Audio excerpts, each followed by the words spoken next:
This is Lee Dort, and I'm down to dunk. This is Lee Dort, and I'm down to Dort. I'm Josh Giddey, and I'm down to dunk. Hey, this is Kenny Hustle, and I'm down to dunk. I'm Darius Baisley, and I'm down to dunk. I'm Mike Muscala, and I'm down to dunk. This is Poku, and I'm down to dunk. I love cereal. Captain Crunch, Cinnamon Toast Crunch, Cracklin' Oats Bran. Oh, I can have these. I'm going to share with my team, but I'm going to hog most of them. Welcome to Down to Dunk. I'm your host, Andrew Schlecht. We're part of the Athletic Podcast Network.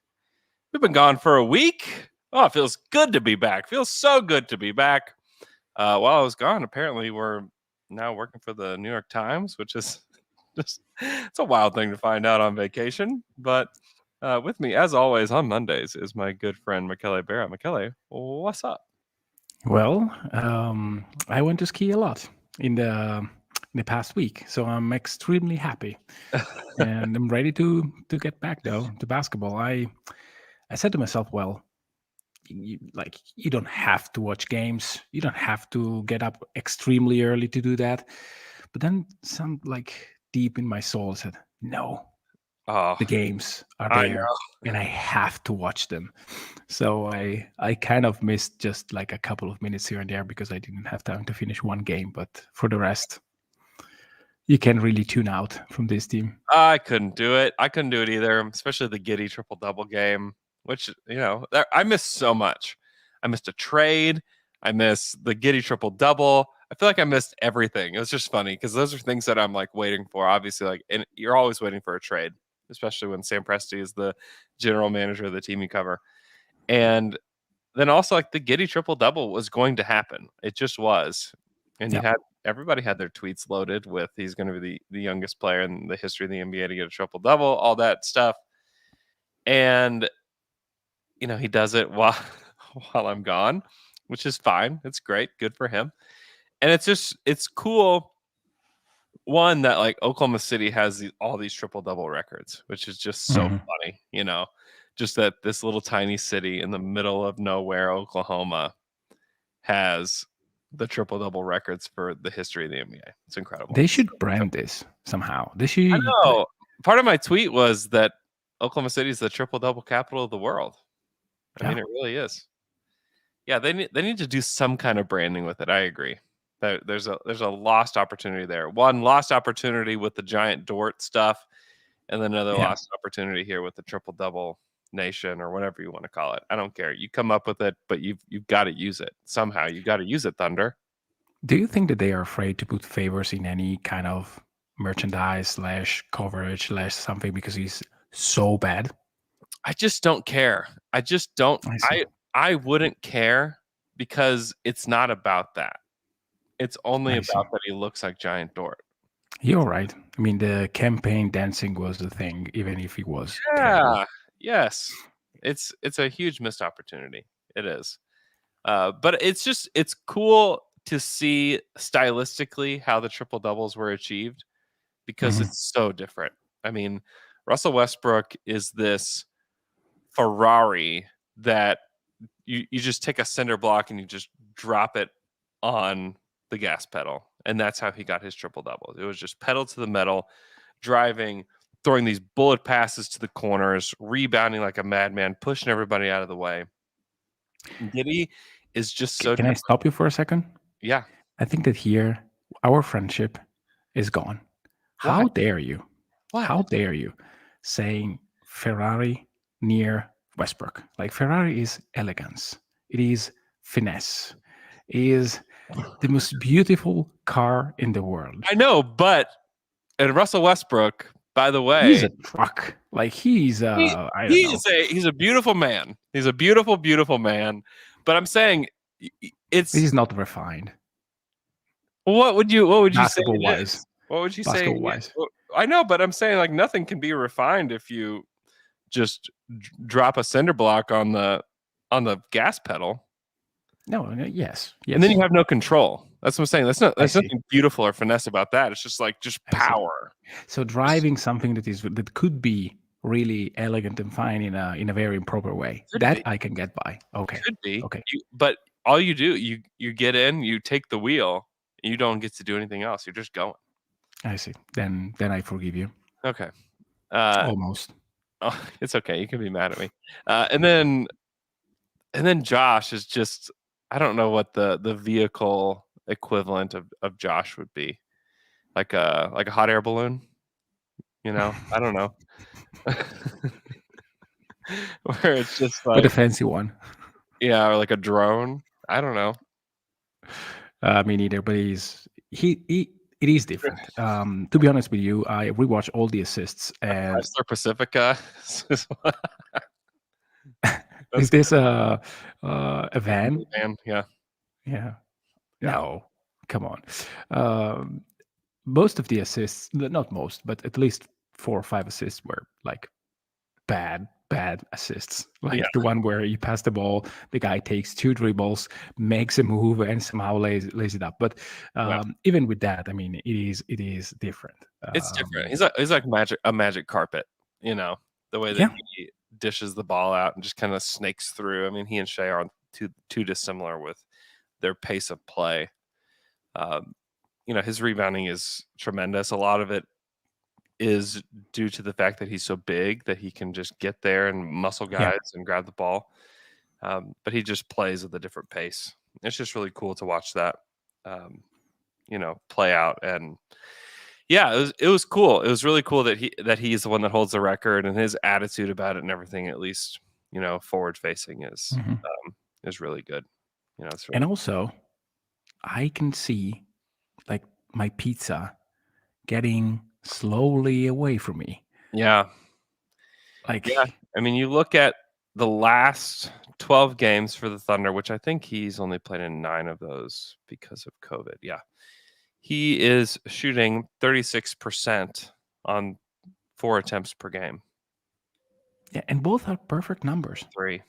Yeah. That's Because that's the 6th most per game for all rookies in that time span. It seems like a number where you can clearly see that he's not abusing it.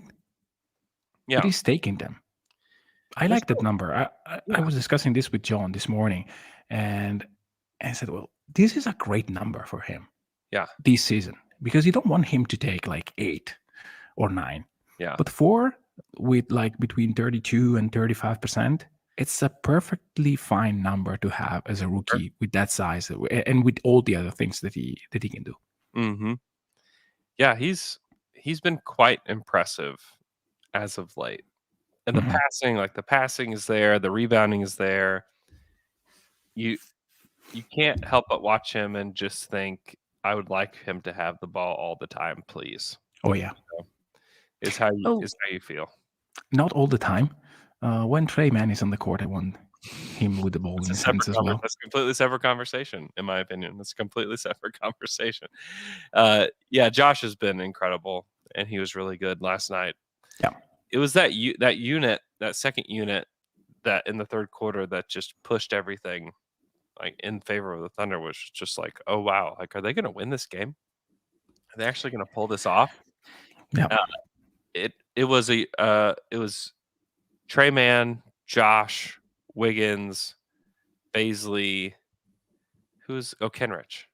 That was Kenrich, and then in some spots, Poku, that I thought had a very good game. He's been mostly fine. He hasn't been like good, but he's been playable. Yeah, playable and consistent. Like, he's doing not much, but what he's doing is doing quite well. Yeah. And yeah, I mean, even the lineups with Poku, Bays, Kenrich, Wiggins, and Trey Mann were actually very good lineups. Really good. Yeah. And Trey Mann is just fantastic. He's just so fun. Trey was really good last night. And he's making the most of his possessions because he's not getting a ton of shooting possessions out there. Mm-hmm. And he is making the most of them. He can pretty much get whatever shot he wants because he can create space with his dribble, and he's really elusive. And he's got. Does he have the best handle on the team? Yeah, I think that is. I mean, I think that's, and it's kind of it's a backhanded compliment in some ways, because there's not, like, Shai is good. He's not like exceptional, but he's good.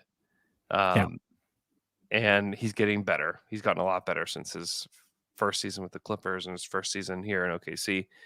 But yeah, I think Trey probably has the best handle. Definitely has the best crossover on the team. There's no question about that. Yeah, Shai creates space after he picks up his dribble. Whereas Trey Mann is getting space and getting wherever he wants with the dribble. Yeah. It's not very important what he does after. And I think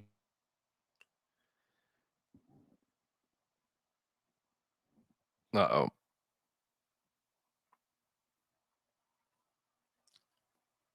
We'll hold tight and see if we can get McKelly back in here.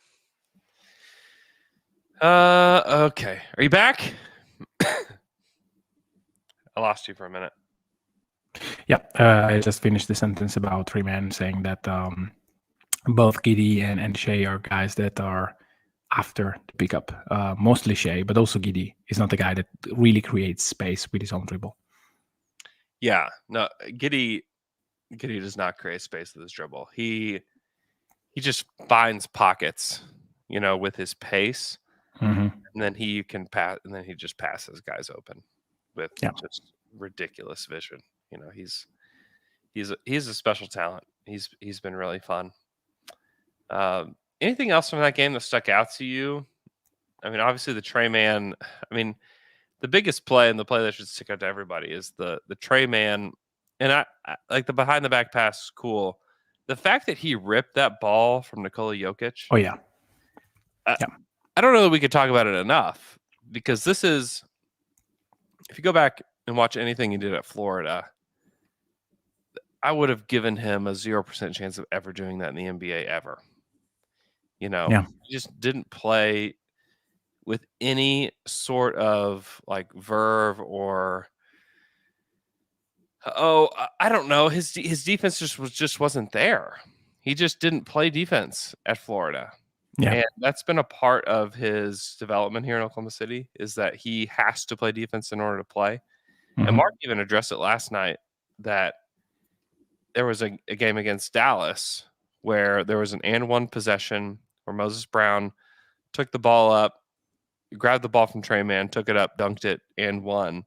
And Mark said, I pulled him out of the game and I didn't let him go back in. And that was the reason why. Yeah. And Mark pointed out earlier in the game where Shai had a possession where he ripped the ball from somebody. He said he looked over at Trey and said that, you need to do that. And Trey went out and did it. And, it could have been against Bones Highland or anybody else where it would have been oh, that's cool.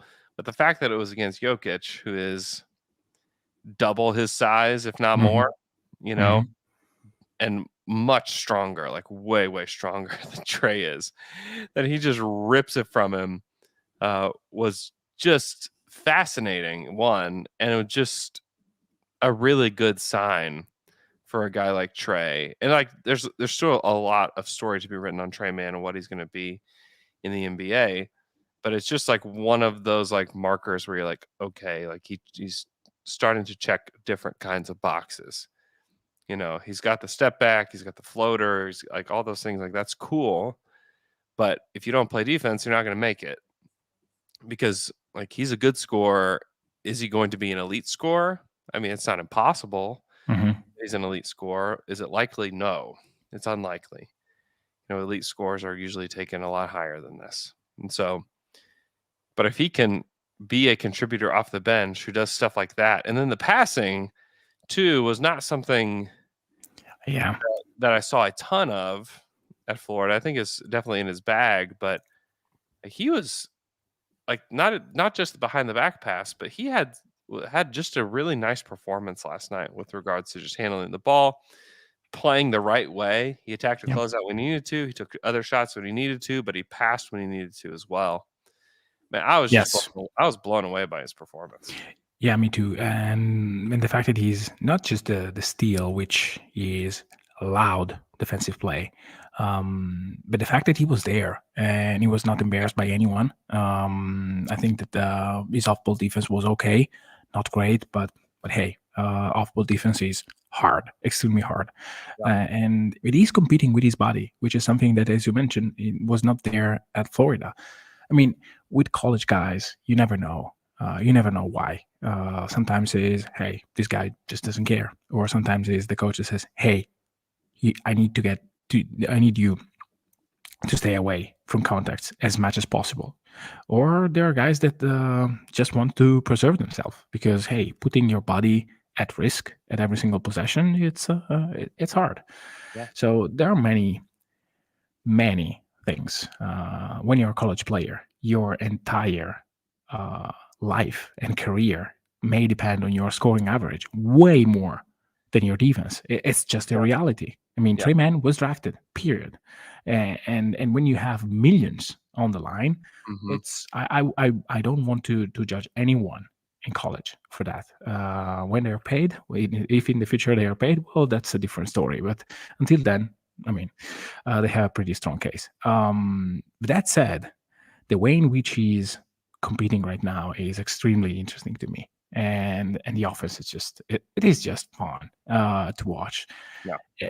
The first three that he had was just wow. So, okay, that is a shooter. That guy is a shooter. Can really shoot it. Yeah. Yeah, and it's just smooth. I mean, it's sometimes when you watch basketball, it feels right. And Trey Mann, when he plays basketball, it feels right. Yeah. I agree with that. I like that. He's got a long ways to go, but he's showing the right signs so far. Yes. I mean, it's funny. Like we're talking about a guy who scored 7 points on 7 shots last night. It's like, wow, this is so incredible. But I just like to see. Just give me one night during this tank season of him scoring, taking 20 shots. Like, just give me one, please. Yeah. I'll take one. Yeah, and Wiggins is another guy that I feel every single night, no matter how many shots he takes, no matter how minutes he plays, or with whom he plays his minutes, he's contributing. He's making winning plays. He's running the floor hard. He's competing on defense. He is not wasting any possessions. I mean, these should count for something. That doesn't mean that Andrew Wiggins is a guy that necessarily will be like a scoring guy or a guy that maybe is score. He can score, but he doesn't need to score. Yeah. That is important. He doesn't need the ball. He can take shots. Yeah. He manufactures shots at the rim because of his movement. That is something that I really like. Use the possession. Yeah.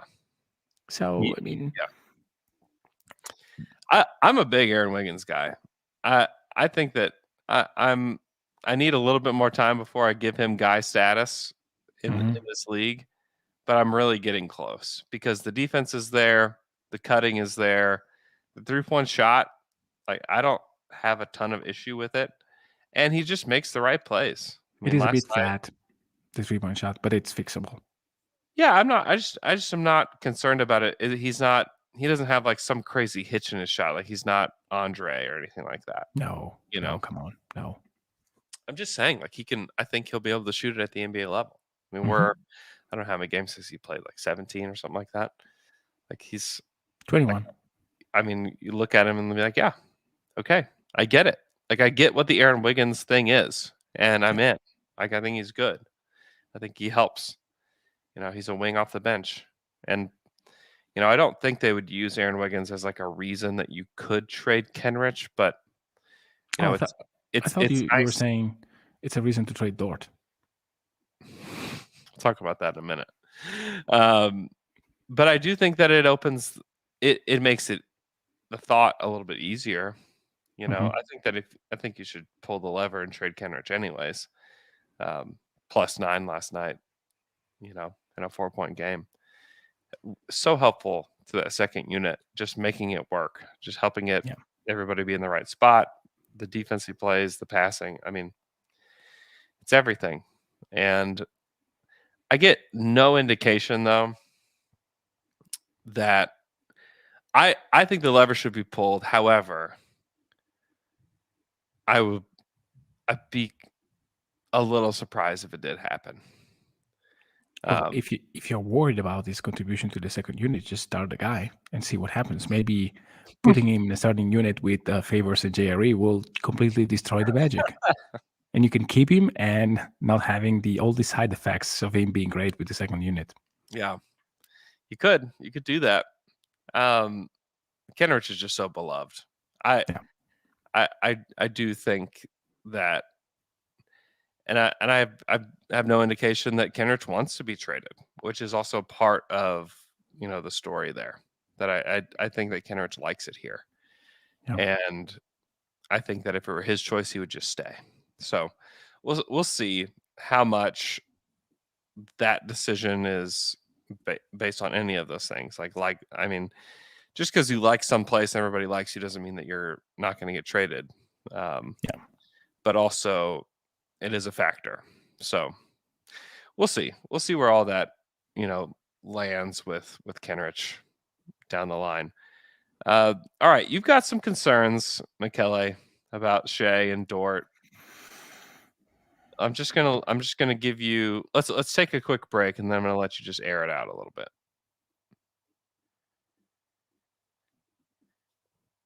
And we're back from that quick break, and it's time, Michele. Let us have it. I'm concerned because of two main points. One, Dort's defense and need of possessions on offense, which is two things. I apologize. And with Shai, I'm just extremely worried about the fact that he is starting to be overall inefficient. It's not just that he's not hitting shots from three. It is more like the process. It seems that similarly at the beginning of last year, he's playing at his own pace for too many possessions without, like, the team plays a possession with Giddey, the ball moves fast, everything is on the move, everyone is on the move, and then boom, you have a good shot. And then Shai takes the ball. And either he creates something very good for others, or it's just, hey, it's me. I'm going to take this and get a layup or sidestep three. I'm concerned about that. I'm more concerned about Dort, and if you listen to the Thunder After Dark, you know why. I mean, it's very complicated for me to evaluate a guy that is not an elite defensive player, I would say, because of the off-ball stuff and the fact that he's not the same player that he was like last year in terms of aggressiveness. Sure. And on offense, is not efficient. Like, he needs a ton of possessions to create points. Yeah, that's it. Yeah, I just think that so many of these possessions are just so difficult, and I'm not ready to like downgrade or I don't know, penalize, or I don't even know what you call it, but just the difficulty. I don't know, man. I just think that I would, before I evaluate really anybody on that first unit, I just would like to see them with some kind of shooting, like somebody. Just give me one other guy. But that is the issue. That can shoot. That is the main issue. You have three guys in the starting unit that you want to bring along for the good run that are questionable shooters at best. Yeah. And that is an issue. That's why Dort is an issue. Because if he takes 3 threes, 4 threes, and make 32%, then, okay, not ideal, but okay. Dort will take 8 threes. Yeah. And he needs those threes. Like that to me. The ball just finds him because the ball finds the open man. Like it finds the man that the defense want to be founded. Exactly. And they still want Dort to take those shots. Exactly. And so my question is, hey, put there Kenrich, who doesn't take 9 shots per game from 3. He may take 4. And the defense is a little bit more attentive to him. What happens? What happens with OKC if you just flip-flop Kenrich's minutes with Dort's? Is it worse? Especially if you have like another Like But we all why? know, Like why now though? Like not what's the now in general. Like it is a question that I think you need to ask yourself before committing to Dort. Because Yeah. what is the value in replacing Dort with a guy like Kenrich Williams, which is an average NBA player who is worth 2 second-round picks? What is the downside of having a guy like that instead of Dort? Things to say about Kenrich. Sorry? I said you're just being mean to my guy Kenrich. No, I mean, this is the common, like, everyone will offer 2 seconds for Kenrich. This is more of a take. Yeah. I know. Suppose that you use him as a starter. What happens? Is OKC worse? No. Probably not. I'm getting in that direction. Yeah. No, I understand. Some of me is just like, I don't know. These guys are still really young, and they're supposed. Oh yeah, they're supposed Sure. to lose games. This is supposed to be difficult. You know, But the Dort will the starting command. lineup is like it's got to be the youngest starting lineup in the NBA. You know, Sure. But the especially point is, when it's JRE and not Dort, Yeah. and not Giant Dort. You know, Yeah. Like, I don't know. but you have to commit to Dort. That is the issue to me. The You don't main have issue to. is, You don't have to right away. I know. You can wait. Like you have another season. Yes. And they will likely take another season. Like I don't think they're gonna give him money this summer. No, me neither. So I don't know. Like I get it. Like I totally get it. And if we wake up tomorrow and they have traded Lou Dort, I would not be shocked by that. Mhm. I think you need to get something quite significant in return, though. Like, I just don't think you trade him just to trade him, because he's shown that like he was a starter on a playoff team that defensively, like they're not in that series without him. And yes, I agree. But that is extremely hard and specific. I grew to that conclusion after I really pay attention. After Yeah. I'm But do you not give it like? Does he get? I mean, he's not cement. Like, I mean, this is like very Sam Presti. Like, the cement isn't dry on who Lou Dort is as an NBA player.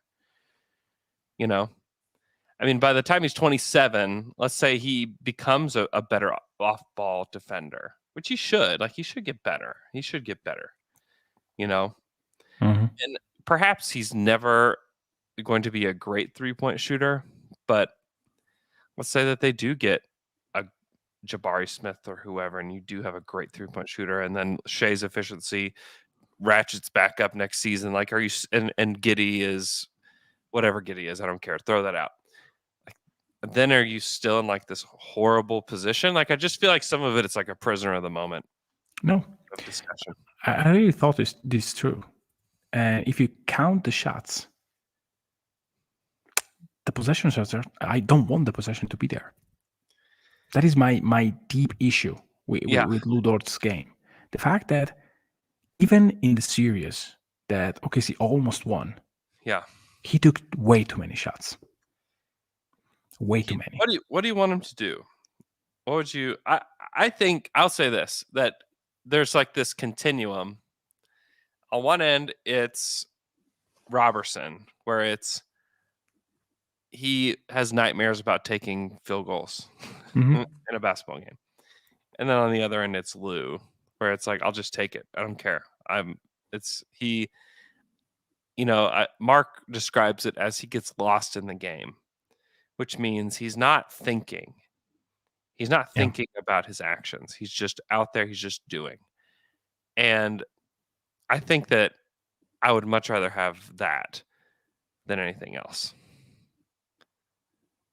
I think that would definitely, I would rather have that and give him time to refine his skills. I don't know. I understand there's fit issues, certainly, but also like Lou is good. Like Lou's a contributor on an NBA team.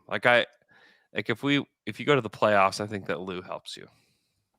But again, suppose that you are in the final minutes of the playoffs and you don't have Harden on the other side of the court. Do you really want Lou Dort on the court? And to me, the answer is if the alternative, take the alternative. Who are as you? Kenrich. I mean, Take who are you- Kenrich. Just Kenrich. I don't know. I sat and watched Lou Dort 10 feet in front of me steal the ball from De'Aaron Fox and drive. Another hard and specific guy. No There's shooting. a lot of those kind of guys in the league. No, not a lot. No, count them. There are way more shooting guards that actually move around and shoot the basketball. And that to me is the issue. But It you is don't the think main he can get issue I better? have with You don't Dort. think he can get better? I mean, He's getting worse. That is my issue. But but this is where like the Sam Presti like progress isn't linear conversation comes in. Like guys don't just like get better or get worse, you know. Like I totally get where you're at with him today. And part of me just doesn't care like about these games today that much. Like I just as long as they're losing and moving toward the goal of adding another high-end talent, I just specifically about stuff like that, I can't bring myself to care that much about those kind of things. Like I do. I agree. I agree with the sentiment. I completely do. But Yeah. the point is, what if, like, I know that progress is not linear. And I agree that you don't have to sell away Dort for nothing. It's Yeah. not what I'm suggesting. I really value the guy right now. And I think that there is a value for him in the league. The point is, yes, progress is not linear. But Yeah. what if you have a very good offer now Mm-hmm. that trumps his future value? You have to think in those. Oh, I think about it. What's the deal though? Like, give me. No, I have no idea. We I got have we no gotta idea. come up with something. Like who needs Dort would be the question. Like what? No, team- Lillard needs Dort. The problem is the Blazers need so much more than Dort. Like Dort's not going to. Yeah, but he's a good starting point. Okay, well, they don't have much to give. Like I don't want Picks. Anthony Simons. Picks. A good pick.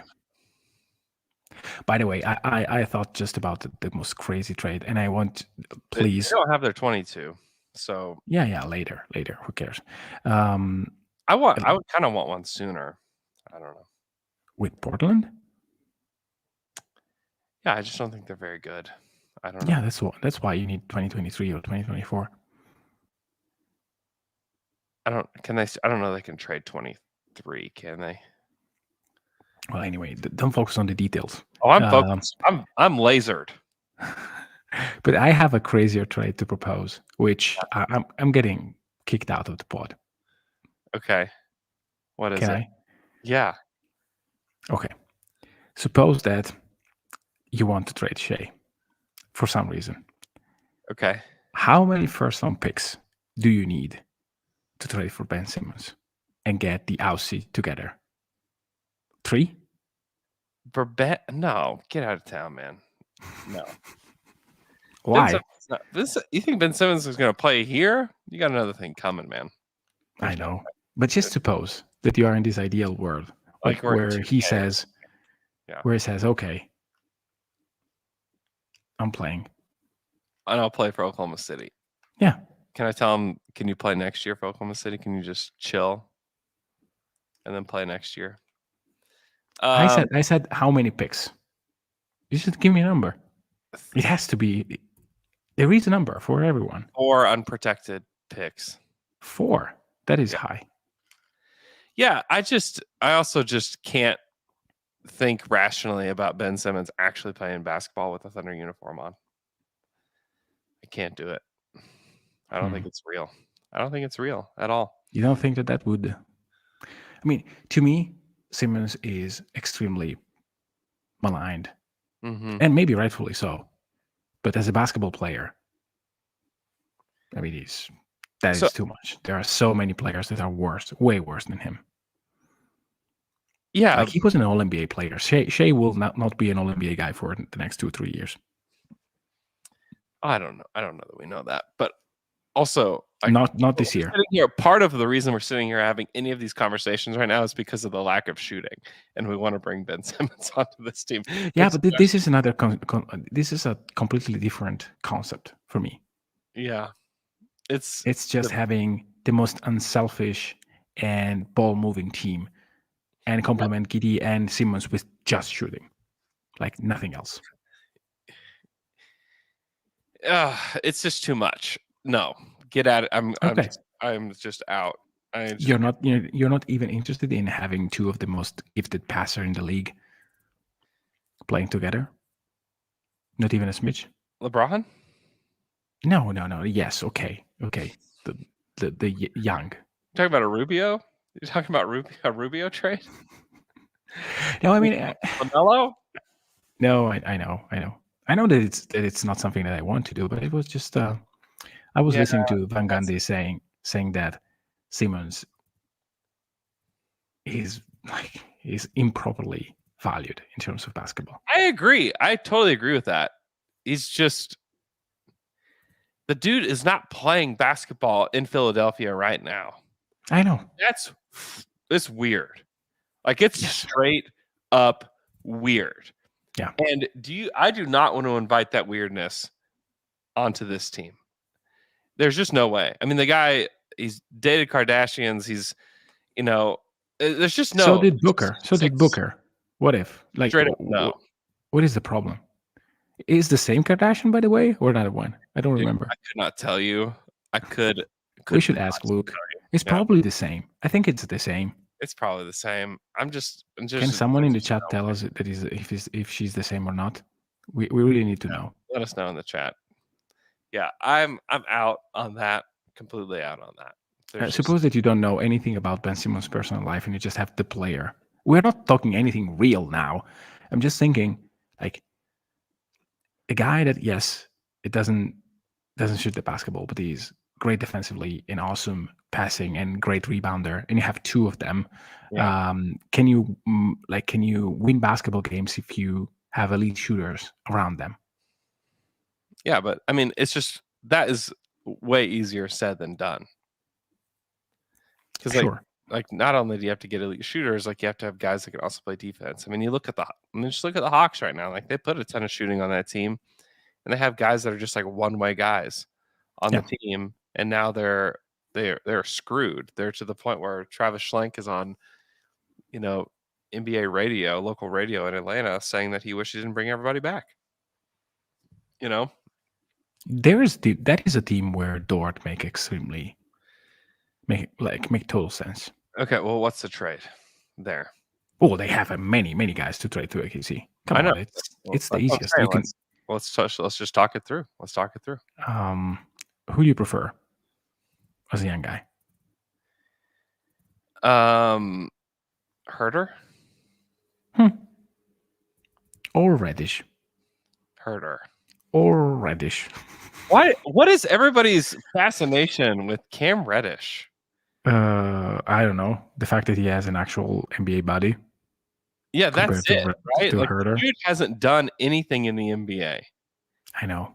I mean, it kind of drives me crazy the amount of times that Cam Reddish is mentioned on Twitter. Like it's kind of nuts. Honestly. It is. Because he's like, if you would take him over Kevin Herder, then it's just, I don't know. And I'm somebody who loves draft picks and like I love theoretical stuff, but like Cam Reddish is like mostly just a theoretical person. And like I'm not trading Lou Dort for Cam Reddish. Like get out. Not straight up. Can you get something else? I don't care what the other stuff is. Like I don't want to trade good player that I know can play in the playoffs for player that who knows. Like I just wouldn't do that. I see. You know what I mean? Would you do it for Herder?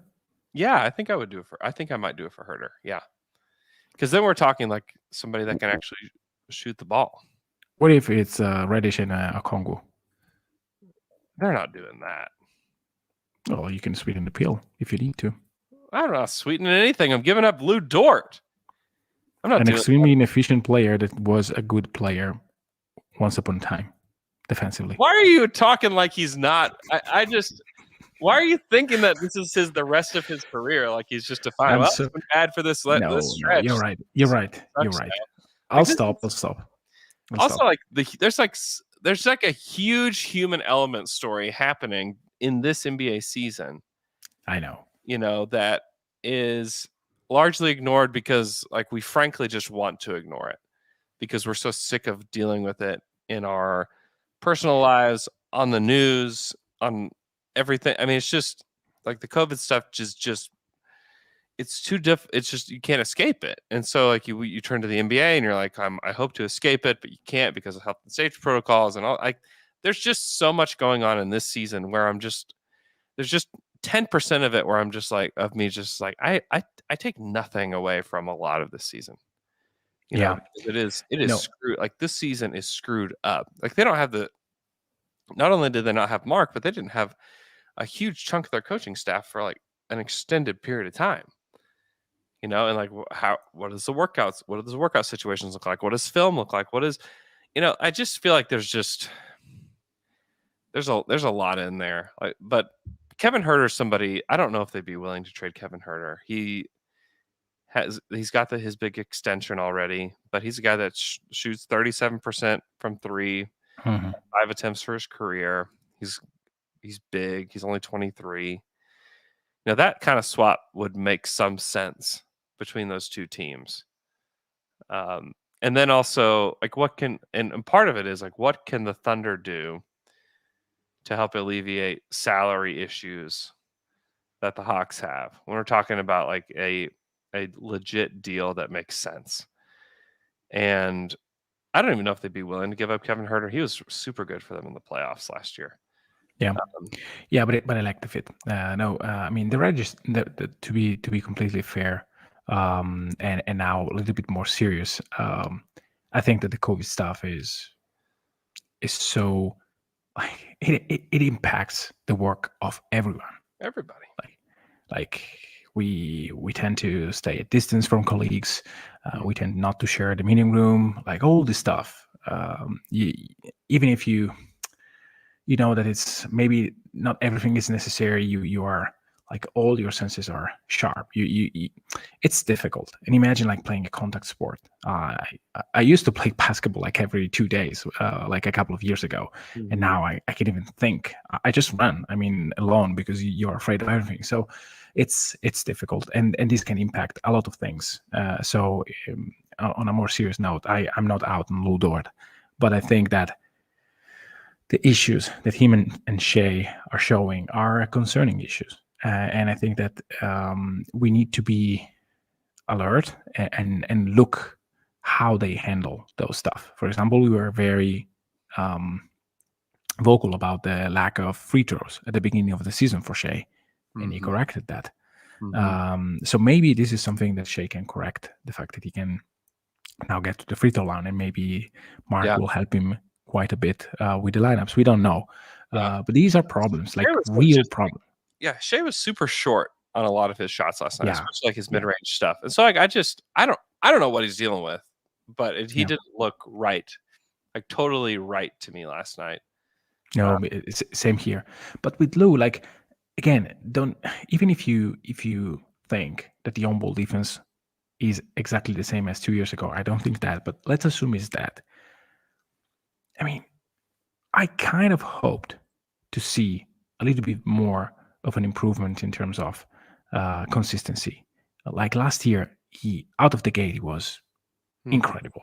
This year, again, like the shooting at the rim was fantastic, superb. And it seems that it goes away. Yeah.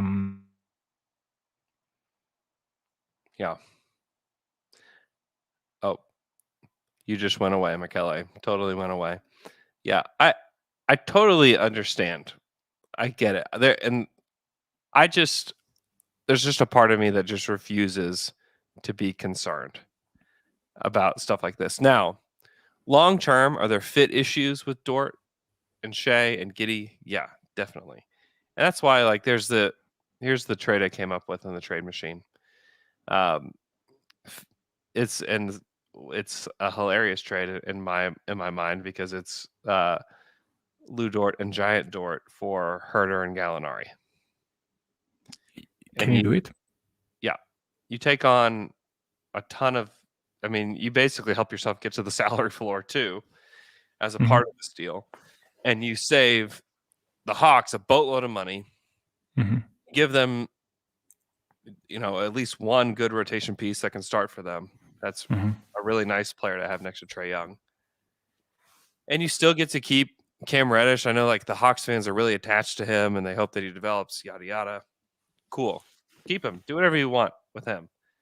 And then you have to figure out what you're going to do with Lou, but at least you're saving a ton of money and consolidating in some way.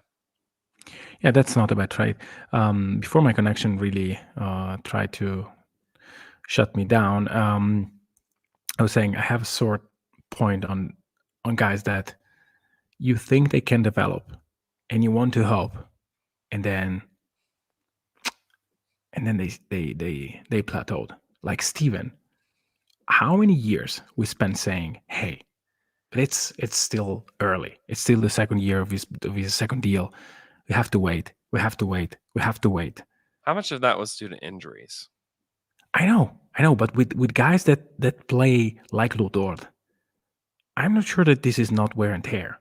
Like, again, it's early, but I'm not saying let's get Dort out of the team because it's not needed. In our group chat, I even said, hey, there is no rush. There is the draft in 5 months. If someone wants to take Dort and you have a chance to trade up, maybe, but it has to be a good deal. But in the back of my mind, I start thinking, okay, but let's not be too attached to Dort or to Shai. Yeah. Well, because I think Shai's you can't just tack on and Shai. Sorry. No. And in the same with Shai, but on a totally different deal. I mean, Shai has proven to be like that he can be a lead guard on a very, very good team. And that he can do like crazy stuff. So he is totally on another level. Yeah. But even with him and with everyone here, if you're not convinced that you have an A1 guy, anybody should be discussed and scrutinized to the highest degree possible, because you don't have time to screw up in OKC. Yeah. I don't know. I find the Shai conversation to be really difficult because I don't know what the trade is. Oh, there is no trade now. And then you trade him, and then you're immediately trying to look for a guy that's as good or better than him. So better, yes. Yeah, you're looking. But the odds of, I mean, it's really difficult to find somebody that's better than Shai. He's really good. He is. I think that the last few weeks, like he's had some incredible games. I don't know. This season, I just can't. Part of me just won't allow this season to cloud my judgment on the kind of player that he is, because. No, I'm not asking. I don't think that he's like as efficient as he was last year, but I don't think he's as inefficient as he's been this year. I think he's somewhere in the middle, which is but like. Aren't you at least a bit scared about the fact that he and Giddey are not playing together, like most of the time? Or it is too early for that? It's to me, it's just way too early. We're talking about a 19-year-old. But he is the guy that is playing well. Sometimes. There's been times that he hasn't. No, I mean, not well, but I think that Giddey is playing more in a team-friendly concept than Shai. Yeah. That is the concern that I have, and that it's early. I understand that it's early, it's difficult too, because Shai did thrive in a team-friendly concept with that Chris Paul team. Exactly. So I've seen it happen. So I don't know. I'm just not very concerned about Shai and Giddey long term. I think that they can figure it out. I think that I just would like to give them more time, because I have seen it. This isn't like necessarily like a KD Russell Westbrook situation where it's always going to be your turn, my turn, but I've seen Shai thrive in a, team friendly offense. And, last year was different and this year is different. And honestly, like I really would love to see where they end up in the lottery, and see who they get in this next draft and see what that looks like before, because if they drafted somebody like a Jabari Smith, like he could unlock everything for these guys. You Yeah. get like a total knockdown shooter that like teams are petrified when he gets the ball. Yeah. It unlocks everything, and maybe they get that guy in some other way through the draft. I don't know. I just can't go there yet with Shai. Give me 2 more minutes, and then I'll stop. And please understand that this is not negativity. I'm not being negative here. I'm being curious mostly. Look at Shai and Muscala. Yeah. They play great basketball together. They have chemistry. Yeah. It's there. You can see that.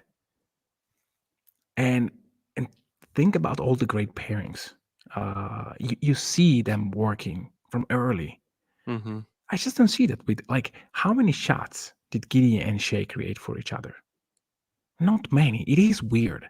Like why Shai is never available when Giddey is on ball. Why the coaching staff is not drawing something to get Shai an open spot up shooting opportunity when Giddey does something with the ball. Mm-hmm. These are the things that I'm most concerned with. Like, is Shai shutting them down?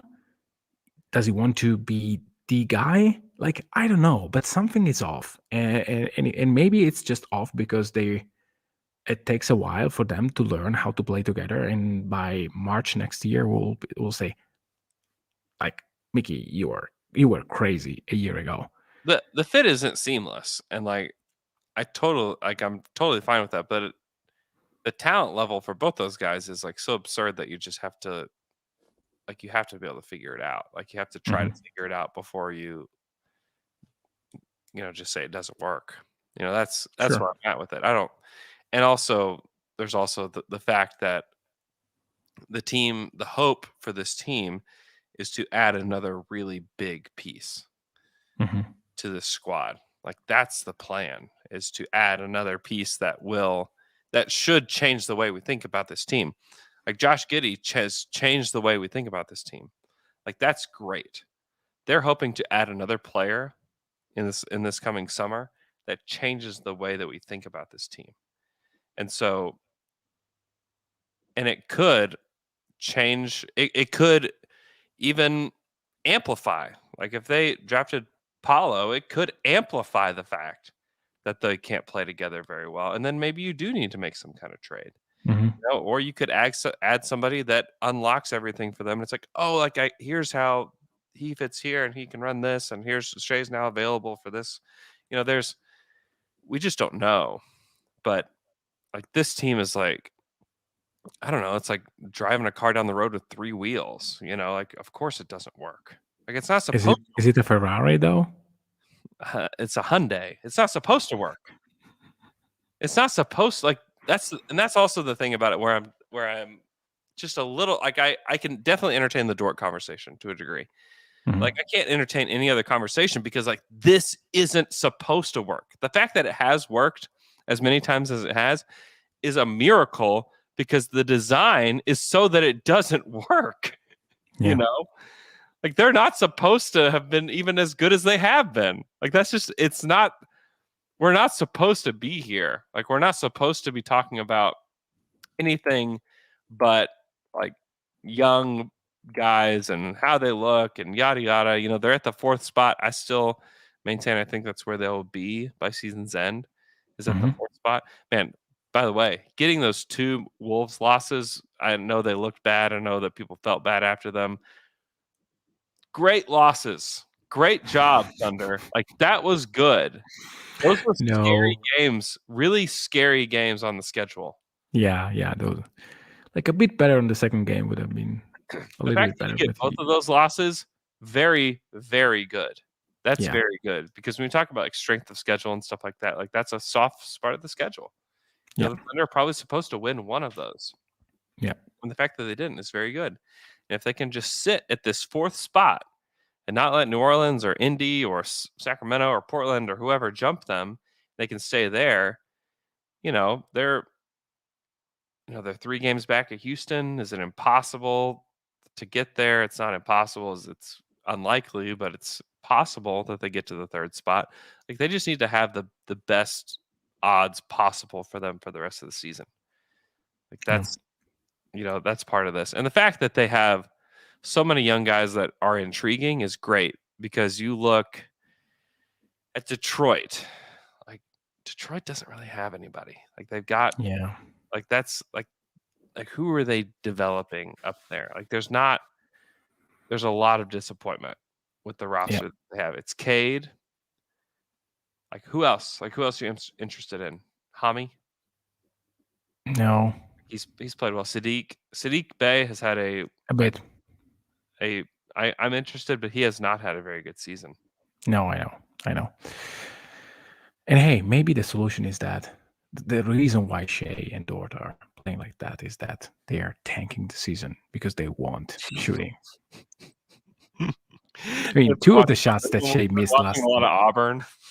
Yeah, exactly. Two of the shots that Shai missed. I said, how? How? Yeah. Oh man. All right. Let's take a quick break. When we come back, we will take some Twitter questions. All right, we're back. I had many more things on here. I want to talk a little bit about the trade that the Thunder acquired Mia Oni from the Jazz, had to waive Gabby Deck in order to create the spot to trade for Oni, and Deck is gone. It just ends a weird saga, in the history of the Thunder. Just some strangeness that happened around Deck. The fact that he just didn't play at all wasn't like crazy weird, but it was weird. Yeah. Especially when it got down to time where they were playing replacement guys before him. Like that's weird. Like that's like what's like that is a little inexplicable, a little strange to me. The fact that he had a big contract, like some people question, like, why did he have a big contract? Well, they had to get the salary floor somehow. Also, he had to pay a massive buyout in order to come play in Oklahoma City. And so if they gave him like a minimum deal, he would have come here to be poor, basically, because all that money was going to go. Not that he had many options in Europe because of the way in which ACB works with rights and stuff like that. But surely, I mean, you're better staying in Madrid if the alternative is getting like no money in Oklahoma. With all respect to OKC, I mean, it's just hey. And maybe he just wanted to try, and the Thunder were only probably going to offer for that specific contract a big non-guarantee, which basically means, hey, you're going to get cut.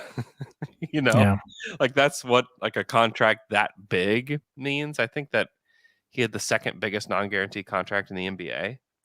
I think Chris Boucher is the only other one that has a bigger non-guarantee contract, but he's may be fully guaranteed though, but it's like $7 million. Nobody else has that big of a completely non-guaranteed contract. So overall, weird saga. Wish the best for Gabby Deck.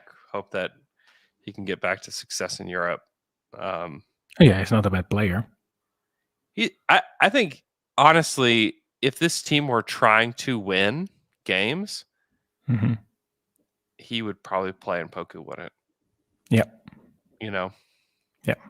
But, he came to a team that had different goals, and I think they got to look at him, and for whatever reason, it didn't work out. So that's that. Let's answer a few Twitter questions. This is from our guy, Ben Elephant King.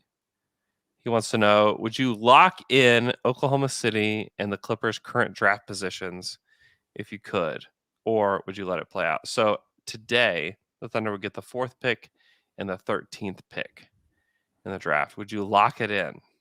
Yep. I think there is no upside. Huh? I don't think there is any upside in letting it go.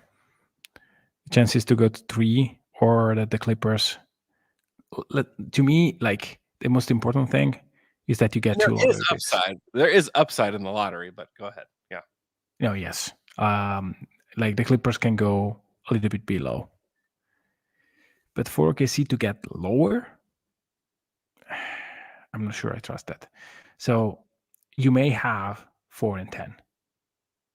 but the risk of having 5-13 or 5-16 to me is much higher. Or 7 and Yeah. 7-14. Yeah, you're also looking in on a miserable second half of the schedule, but that is another story. If you look in 4-13. Yeah. Yeah, the Clippers to like the Kawhi stuff is really interesting because Mhm. Kawhi's acting like he's going to come back. I'd be a little surprised if he came back to this team, but I think you're probably right that you just lock it in. You take whoever falls to 4, and then you take whoever is at 13. But wait, the question is, you lock in the draft Draft positions. Oh,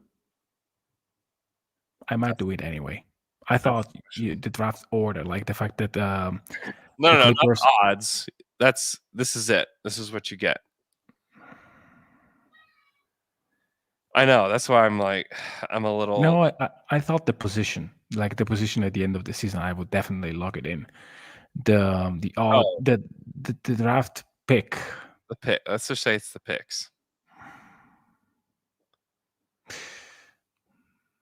I would probably do it anyway, but with less enthusiasm. I think I'd let it ride. I see. I let it ride and just live with the consequences. At MJ Ashton, he says it's draft lottery day. Oklahoma City's pick falls to 7, but the unprotected Clippers pick with a 1.5% chance jumps 11 spots to take the first overall pick. How are you reacting? And who is Oklahoma City drafting at 3 and 7? I don't know enough, but Jabari Smith seems to be the guy. Yeah, the shooting is too much to ignore. I'd heavily consider Chet there as well. Yeah. But you could go Jabari Smith and PBJ and just draft 2 big-time shooters that are big. Mm-hmm. Give it a whirl. Yeah. That's probably the way that I would lean at this point. Just draft and take shooting would be ideal. Let's see. At I'm So Dizzy, and I'm So Dizzy wants to know, why isn't Sam trading for young guys, not getting playing time like Detroit with Bol? I wouldn't worry so much about the Bol trade. That's the number one thing that I would have to say. Is that Bol is likely not an NBA player. Yeah. And the truth is, I would like for the Thunder to trade for a young big at some point this season. Bol's not the guy. No. Bol's not the guy. He's not. Well, it depends. What do you want, Andrew? If you want to lose games, Bol is your guy. He's absolutely your guy. Yeah. He can take 10 threes. He could take 10 I think that threes. Kenrich would kill him. I think Mark would. Yeah. Mark would never play him. Never. Yeah, that's the issue. Ever play him. Michael Malone wouldn't play him. Yeah. Yeah, no, there is no chance. Mark would not play Bol. That just would not happen. He'd sit on the end of the bench and we would chant Bol at the end of every game, hoping that he would get to play. That's what would happen. And we already found our backup big, so I don't know. Who? What? I mean, Baisley was not bad as a center. Yeah, he's fine last night. He'll go back to doing his crossover dance. Yeah, but it's less and less. Haven't you noticed that since he's playing as a center, he's doing? If they will just play him as center, sure. He has to be that that. A lot the other night, though. I don't know. I don't know. The Baisley experience is, unless he is only the backup center, I think it's a little played out. I don't think that I want him and Poco to share the front court as much as possible with Trey Mann leading the unit. That is my dream. That is a low level dream you're having there, man. Yeah, but I love that.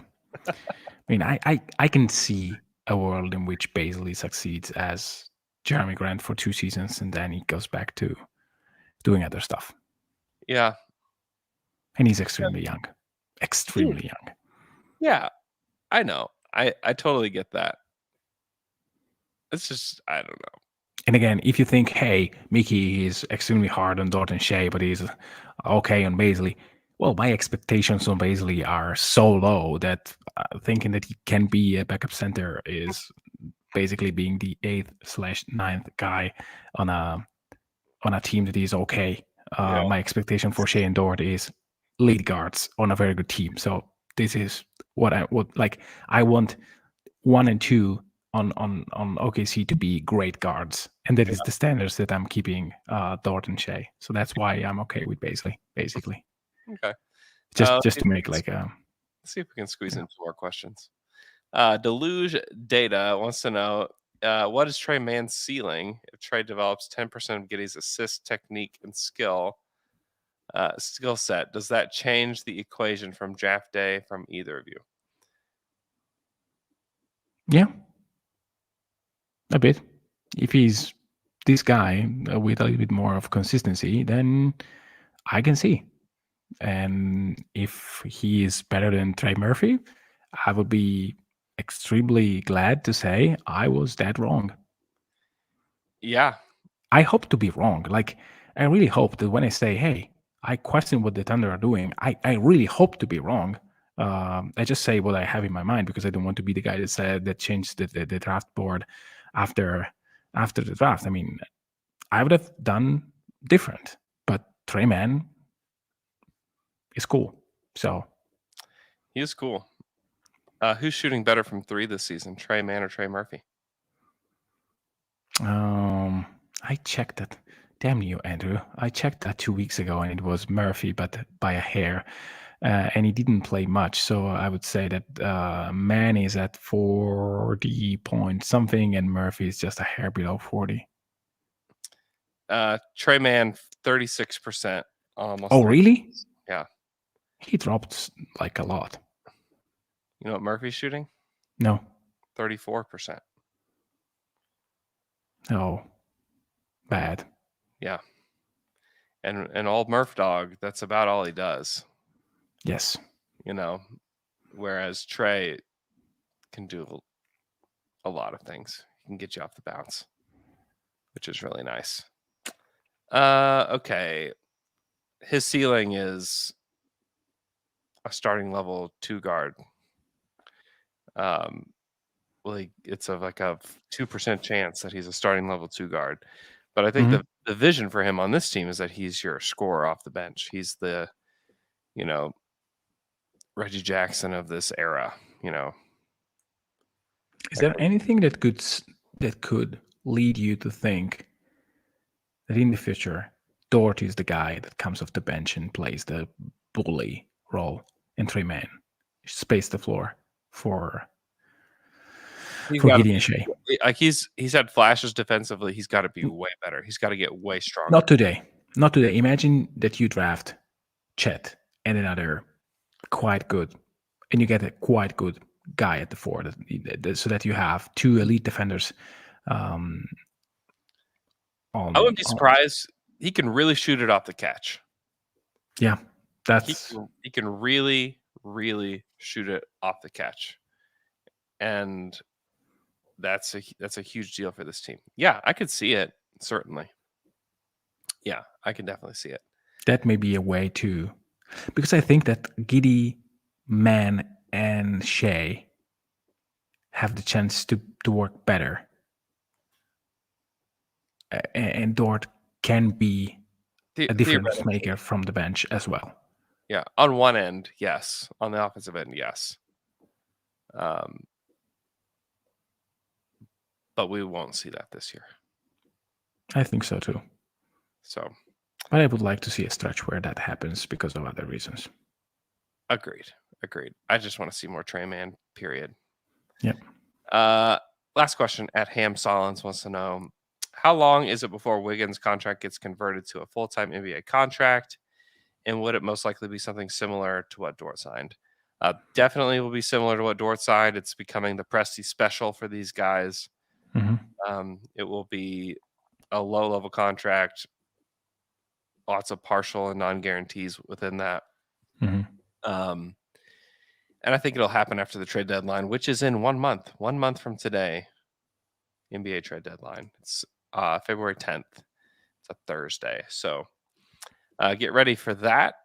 I would guess the Thunder will make some moves. Thunder still have a ton of cap space. They have to get to the salary floor some way. My guess is that they will get there some way this year. I mean, they were so intent on not paying that out to their players. My guess is that they will find some way to make that happen. So I think there will be some action for Thunder fans, whether that just be acquiring a big fat Danilo Gallinari contract and a second round pick or a first round pick with that. Like, who knows? Like, I don't know what it'll be. But I think something will happen. So it should be very interesting. Thanks so much for tuning in. Thanks so much for listening. I missed doing the podcast, missed talking to Michele, and I'm glad to be back. And we will talk to you guys again on Wednesday.